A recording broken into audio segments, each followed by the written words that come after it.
drive effective conference calls or Teams calls or Skype calls, right? Now, it's very, very important, my dear friends. The time is money, and money is everything.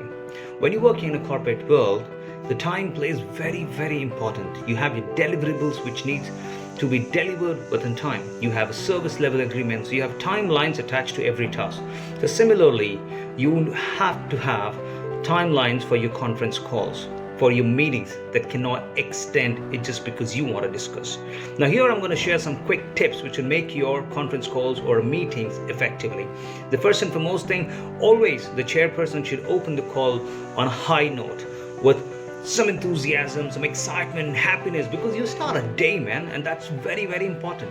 Correct? Now, second point which is very important is that you need to give numbers for your teams. Which team would speak on one number? Okay, is it for the first X team, second with Y team, third will be Z team? Correct? You need to have the team so that the team is prepared and ready with your data points to talk.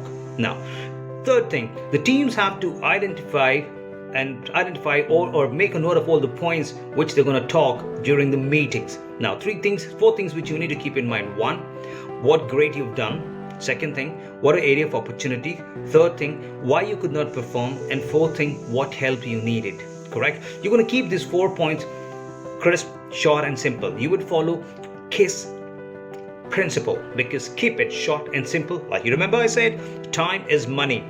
Yeah, right. So when you keep these things handy, you will be able to speak confidently. Now, what happens in majority of the calls or the conference calls, with my experience, I've seen people, they just walk or they just join the calls with no idea. And when the questions were asked, they go crazy. They start pulling up the data. They start hunting, oh my God, what to speak? Now, don't do that. That's going to kill your time. And you remember, even the others are waiting for their turn. So time is very important. Now, once you have these things in point, okay, keep it short and simple. Now, chairperson should always use positive words. Now, you should avoid using that, I will send a sarcastic emails, I will make sure that you've been escalated and I will complain about you. I've seen a lot of calls that happen. And what happens is the other person who is your own team member gets offended and he loses all his motivation to join the calls. Now, our job motive is not to put anyone down, but to get the work done efficiently. So you need to bring the efficiency. So how are you going to do that?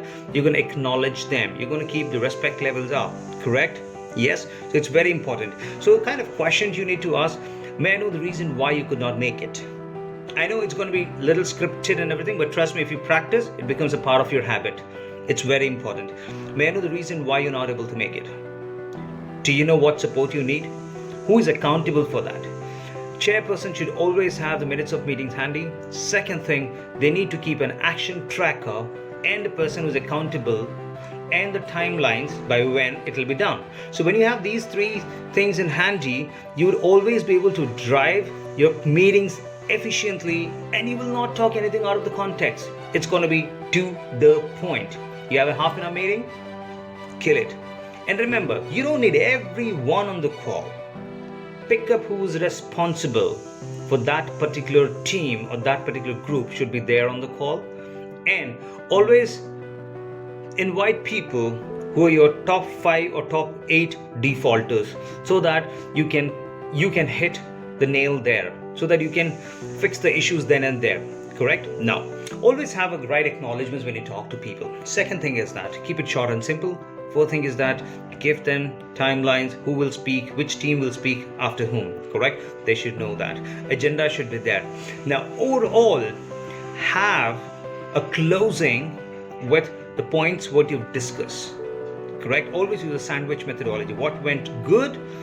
Correct? What is the area of opportunity? And what is that is expected? Correct? And always leave the team in the positive note, because after your 30 minutes of meeting, the team has to work for 8.5 hours. Right? You cannot leave them just like that, because everyone contribute towards the success of the team. And if one person is not contributing, you know the answer. Your team will not perform the best way. What are you expecting? All right. So it's much better and important that you hold your team and work together. Do not be a taskmaster, rather drive, help, be a leader who can handhold them. It's very, very, very important. And I'm sure these tips would really help you guys. And happy meetings. Take care. Thank you very much. This is Edwin, the coach Edwin, signing off, and you have a great day. Bye. Cheers.